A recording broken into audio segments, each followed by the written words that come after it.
I taught middle school for 32 years. And it it's like we could get into the whole psychological thing of how anybody could do that, but I'm going to save that for another slam. During some of that time, I taught an architecture class to 8th grade students. Now, this architecture class was expensive to run because it took 2 teachers and a lot of supplies. And the board was really gunning for it. They didn't want to spend the money on it anymore. And I had 2 students that had parents that were on the school board in the program. And I thought if I could make them go home and tell their parents how great this program is, then maybe we could save it for another year or 2. So I had this idea. I was going to take them on a trip to Manhattan to go on an architectural tour. And I booked the whole trip. Off we went. I had 55 8th grade students. And we went into Manhattan, and I planned it all out. And the first stop, we went to the Museum of Modern Art.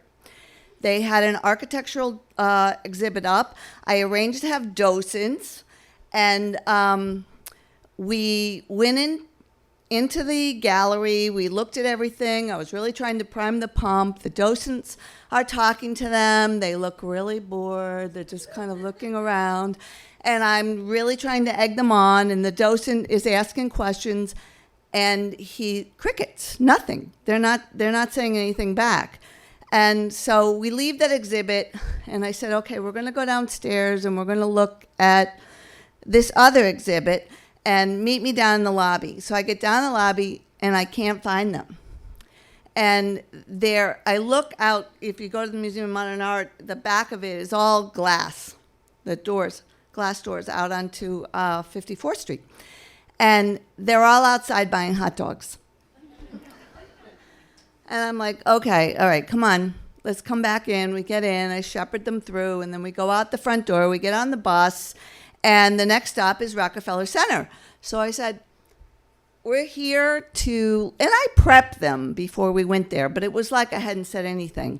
And we went into Rockefeller Center, and there was, it's Art Deco, and I said, we're going to look at the murals from WPA, and I'm going to talk about them, and we're going to look at the architecture. We go in. And I'm talking eventually to just 2 boys who are just kind of hanging by me, and everyone else is gone.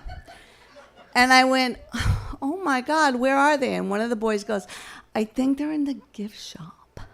So I go over to the NBC gift shop, and they're all there. They're buying like Biggest Loser t-shirts, and because that was a popular show at the time.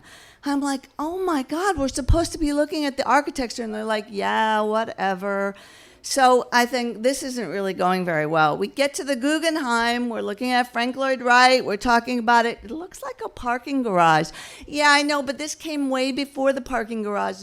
And you're supposed to walk up really slowly and look at the work, and then you can come down a little faster. No, they took the elevator up. They jammed in there, and then they ran down to the bottom and said, when are we going to eat?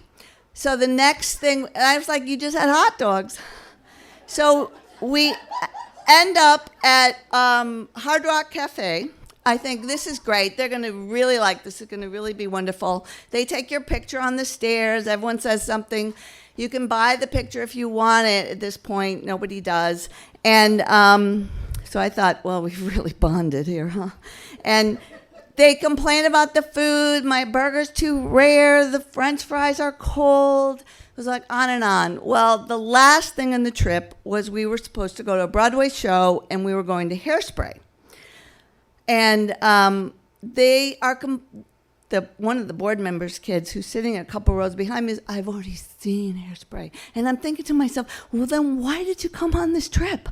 So we get into Hairspray. We watch the first act. Well, I'm really excited. And I tell them on our way in there, I said, Jerry Mathers is playing the father in Hairspray. And they're like, who? And I said, Leave It to Beaver. And they're like, leave it to what? And I'm like, oh, never mind. And we go in and we watch the play. And then there's an intermission.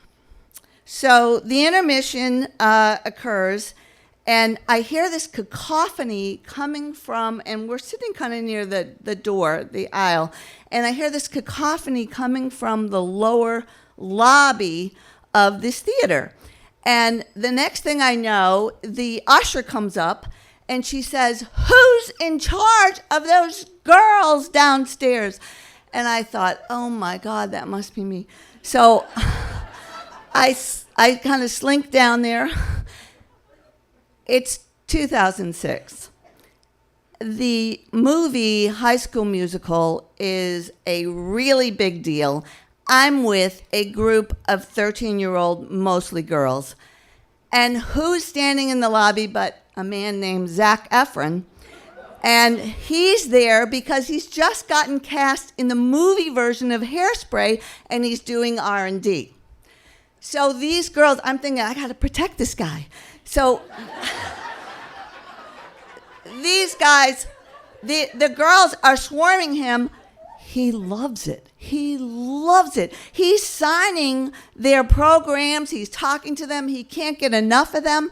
And they run out of programs, or they left them up in their seat because they could have cared less. So the next thing I know is they pull back their sleeve and say, "Will you sign my arm?" And he says, "Yeah." So Zac Efron is signing his signature all over my students' bodies. And I don't know how I'm going to get them out of there. The usher's looking at me like, "Rap, what are you doing to control this, girls?" And they flash the lights because the play's coming back on. And Zac says, "Excuse me, I'm going to go back to my seat." So the lights save us. We go back to the play, and you kind of hear this little tittering among my students for the whole second act. At the end of the play, I rush outside ahead of them so I can count heads as they're getting onto the bus, and I'm like, oh my God, this trip has been such a disaster. And if you've ever gone on a trip with middle schoolers, you just pray to get home. And they're coming out of the lobby, and they come up to me, and they're getting on the bus, one after another. They're like, "I'll never wash my arm again. This is the best field trip I've ever been on in my whole life. Oh my God. Oh, look where he wrote his name. Oh, I can't wait to go back and tell everybody." And I'm like, thank you, Zac Efron. Close call.